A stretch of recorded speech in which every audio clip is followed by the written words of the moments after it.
Bem-vindo ao quinto dia do caminho da Páscoa. Vamos hoje dar mais um passinho em direção ao conhecimento de Deus, ao conhecimento de quem Ele é, desse amor lindo, maravilhoso que Ele tem por a gente. Então já sabe, né? Pega a sua Bíblia, seu caderno, lápis, caneta, marca-texto, tudo o que você precisa para registrar esse momento. E vamos lá para a leitura? A leitura de hoje também é um pouquinho grande, mas ela é essencial para a gente compreender o momento que aquele povo estava vivendo e a gente entender o quanto disso tá na nossa vida hoje também. Então Moisés, voltando-se ao Senhor, disse: Ó Senhor, por que afligiste este povo? Por que me enviaste? Né? Às vezes, eh, quando a gente vai falar com alguém, levar uma palavra de Deus, que a gente é mal interpretada ou a pessoa não quer ouvir aquela palavra, esse sentimento é exatamente esse, né? Senhor, por que que você me pediu para falar se a pessoa não queria ouvir? Por que que você me levou para aquele lugar? Você sabia que aquele povo estava com o coração duro, sabia que a situação ia mudar. Quantas vezes a gente não fala sobre Deus, sobre a palavra de Deus e gera conflito no ambiente que a gente está, porque, as pessoas não estão com o coração aberto ou com o ouvido aberto para ouvir. Só que em vários momentos na Bíblia, a gente vê Deus mandando pessoas para falar com pessoas com coração fechado. E não porque Deus achava que o coração daquela pessoa abriria, mas é porque, há uma promessa na Bíblia, que Jesus só vai voltar quando todos na terra tiver ouvido falar no nome deles. Então, muitas vezes, a gente vai falar para pessoas que não estão querendo ouvir, que não creem, que não acreditam na volta de Jesus, que não acredita que existe um Salvador, que não acredita que basta crer em Jesus, né, basta ter a conversão de coração para que a gente seja salvo. Então, Moisés aqui estava achando que ele estava nesse lugar, onde ele falou, o povo foi afligido, e ele está questionando por que ele foi enviado, se era para piorar a situação daquele povo. E ele continua, né, debatendo com Deus. E é outra coisa que eu acho engraçada aqui, é que muitas vezes a gente acha que ir à presença de Deus é só para agradecer ou para pedir alguma coisa específico, mas que a gente não pode falar para Ele os nossos descontentamentos. E muitas vezes nossos descontentamentos em relação ao que está acontecendo com Ele, né, na nossa vida. Né? Eu teve uma época que eu briguei com Deus. E hoje eu rio dizendo, eu acho que ele estava lá em cima olhando pra minha cara, assim, de braços cruzados: "Minha filha, você não sabe de nada. Continue aí, vá, só continue aí brigada, emburrada, fazendo birra, e lá na frente a gente conversa", igual a gente faz com menino pequeno. Então aqui está Moisés fazendo exatamente isso com Deus, né, falando sobre o descontentamento dele em relação ao que estava acontecendo com aquele povo, por uma palavra que ele disse, por uma ação dele, que foi lá dizer que o povo ia ser libertado.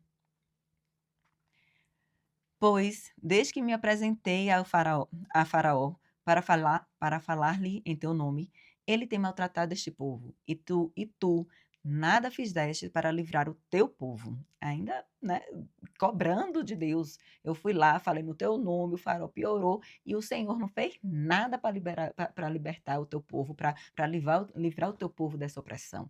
Né? Como é que você faz isso? Você disse que ia tirá-los do Egito, você disse que ia libertá-los, e eu venho aqui falar e o Senhor só piora a situação e o Senhor não faz nada.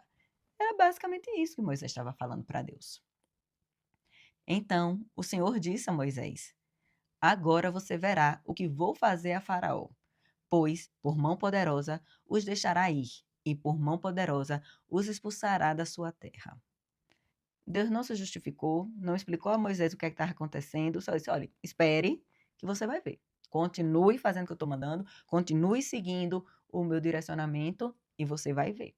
Agora só não pare. Faça o que eu estou mandando. Deus falou a Moisés e lhe disse: Eu, eu sou o Senhor. Apareci a Abraão, a Isaque e a Jacó como Deus Todo-Poderoso, mas pelo meu nome o Senhor não lhes foi conhecido. Também estabeleci a minha aliança com eles, para dar-lhes a terra de Canaã, a terra em que viveram como estrangeiros. Eu também ouvi os gemidos dos filhos de Israel, os quais os egípcios escravizaram, e me lembrei da minha aliança. Portanto, diga aos filhos de Israel: Eu sou o Senhor. Vou tirá-los dos trabalhos pesados no Egito. Vou livrá-los da escravidão. Vou resgatar vocês com o braço estendido e com grande manifestação de juízo. Eu os tomarei por meu povo e serei o seu Deus. E vocês saberão que eu sou o Senhor, seu Deus, que os tirou dos trabalhos pesados no Egito. Eu os levarei para a terra que jurei a dar a Abraão, a Isaque e a Jacó. Darei essa terra a vocês como herança. Eu sou o Senhor. Nesse texto aqui você vê quantas vezes Deus repetindo: Eu sou o Senhor, eu sou o Senhor, eu sou o Senhor. A palavra Senhor aqui é como o Senhor que a gente estudou na época do Brasil colonial, que existiu os senhores do engenho, senhores de engenho, que ele era dono dos escravos. Os escravos é a mesma coisa que os escravos ali, eles não tinham autonomia sobre a sua vida, eles não podiam escolher se iam não trabalhar, o que iam não fazer. Ele era o dono daquele escravo. Quando o Senhor diz aqui, eu sou o Senhor, ele está dizendo exatamente isso. Eu sou o dono desse povo, a vida desse povo pertence a mim. Eu vou livrá-los, eu vou salvá-los, eu vou direcioná-los, eu vou levá-los, porque eu que mando neles, eu que sou o Senhor. Hoje nós temos um Senhor, né? Que esse Deus continua sendo o nosso Senhor.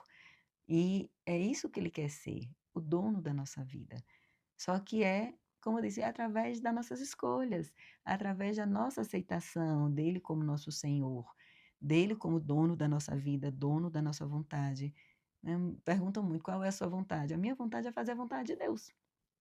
Muitas vezes eu faço as coisas não porque eu quero, assim, ai, que desejo de estar aqui 40 dias gravando, falando sobre a palavra de Deus. Eu amo fazer isso, mas o que eu mais amo é saber que essa é a vontade de Deus e que eu estou fazendo a vontade dele. Isso é o que mais alegra o meu coração, saber que eu estou sendo obediente à vontade dele para a minha vida.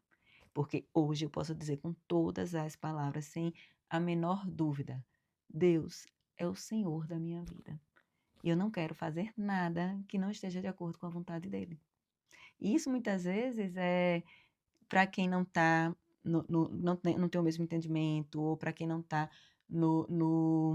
voltado para servir dessa forma, causa uma estranheza, porque a gente foi ensinado a eu fazer a minha vontade, eu lutar pela minha vontade, eu fazer as coisas pelo meu braço, fazer a vontade de Deus não é ficar de braço cruzado, não, e de esperar que caia literalmente do céu no nosso colo, não. É levantar e fazer a ação que ele nos pede, mas sabendo para quem a gente está fazendo. E depois a gente continua essa leitura no Êxodo 6, dos versículos 28 ao capítulo 7, versículo 7. No dia em que o Senhor falou a Moisés na terra do Egito, o Senhor disse a Moisés: Eu sou o Senhor. Diga a Faraó, rei do Egito, tudo o que eu digo a você. Porém, Moisés respondeu na presença do Senhor: Eu não sei falar bem. Como é que o Faraó vai me ouvir? Esse eu não sei falar bem foi uma das coisas, antes de ler essa passagem, antes de ler Jeremias, também no capítulo 1, que Jeremias fala isso também para Deus. Foi uma das coisas que vinha muito no meu coração quando Deus foi me mostrando o devocional diário, o podcast, tá falando no nome dele. Então, foi uma das coisas que veio no meu coração e que eu disse a Deus: Deus, não é para mim isso. Eu não sei falar, eu não gosto de gravar. Eu adoro falar com meus amigos, as pessoas que estão à minha volta. Mas basta ligar uma câmera que eu já travo, não falo mais nada.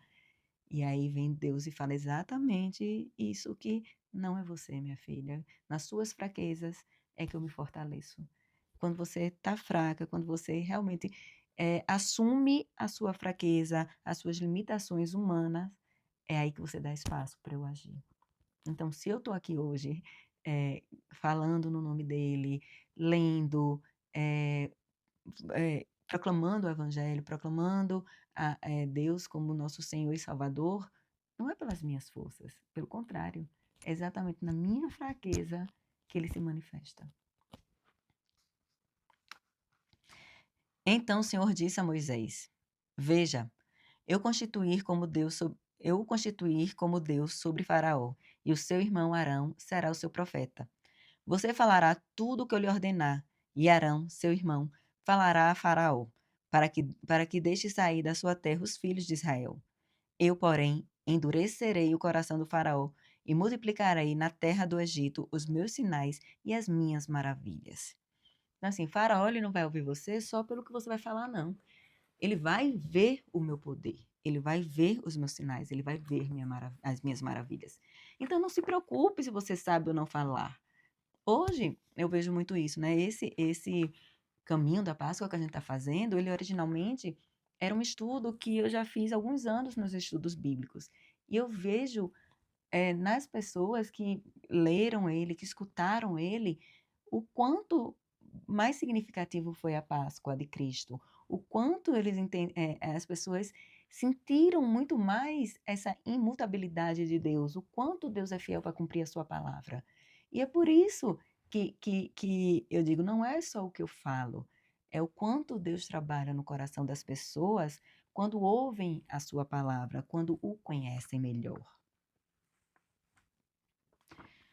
Faraó não vai ouvir vocês, e eu porei a mão sobre o Egito, e farei sair os meus exércitos, o meu povo, o filho de Israel, da terra do Egito, com grandes manifestações de juízo. Os egípcios saberão que eu sou o Senhor, quando eu estender a mão sobre o Egito e tirar do meio deles os filhos de Israel. Assim fizeram Moisés e Arão, como o Senhor lhes havia ordenado, assim fizeram. Moisés tinha 80 anos e Arão 83, quando falaram com o faraó.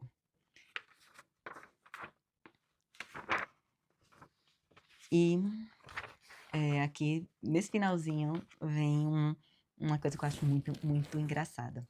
Muito engraçada assim, porque Deus não olhou para trás para saber quantos anos Moisés tinha ficado afastado dele. Ele olhou para aquele momento que Moisés precisava de Moisés, onde Moisés estava, o coração de Moisés, o quanto ele estava disposto a fazer o que Deus estava mandando, e dali para frente usou a vida de Moisés. Deus não olha o nosso passado. Deus quer. Uma das principais mensagens de Jesus foi: arrependei-vos e voltem. Arrependam-se e voltem. Arrependam-se e voltem. Voltar para quê, se eu nunca tive naquele lugar? Voltar ao primeiro amor, voltar ao que eu fui chamado para fazer. Tem um versículo no livro de Jeremias, logo no comecinho, quando Deus está chamando Jeremias para ser profeta, que ele diz assim: eu lhe conheço antes de lhe tecer no ventre da sua mãe. E ali ele nos revela que ele nos conhece antes de nos tecer no ventre da nossa mãe. E ele sabe para que fomos separados. Nós não sabemos muitas vezes, mas ele sabe. Então, o voltar é voltar para esse plano original que Deus tem para a nossa vida. É voltar para perto de Deus, é voltar para perto do amor, é voltar para perto daquele que nos criou. E não importa a idade, não importa se eu conheço Deus desde do meu nascimento, que eu já nasci e cresci no lar cristão, ou se eu venho conhecê-lo aos 39 anos, como foi o meu caso. O que importa é que a partir daquele momento que Jesus cruzou a sua vida, o que é que você vai fazer dali para frente? E o quanto ele quer usar a sua vida para alcançar a vida de outras pessoas. Então, que hoje você pare para pensar exatamente isso. Quando foi o momento que eu conheci Jesus? Quais são as minhas fraquezas? Onde ele pode me usar, ele pode entrar e usar para mostrar que quem faz é ele, não eu. Onde é que ele quer me usar, para que ele tem me chamado? Quais são os nãos que eu tenho dado para Deus por medo, por vergonha, por não acreditar que eu sou capaz? Muitas vezes a gente não vai ser capaz mesmo, mas aquele que nos chama é capaz de tudo. E então é nele que a gente tem que confiar. Eu tenho que colocar minha força, minha confiança, minha fé naquele que pode tudo e não na minha capacidade. Então que hoje você, mais uma vez, anote tudo que Deus fala com você. Anote onde você está dando os nãos para Deus. aonde você está colocando a sua força acima da força de Deus.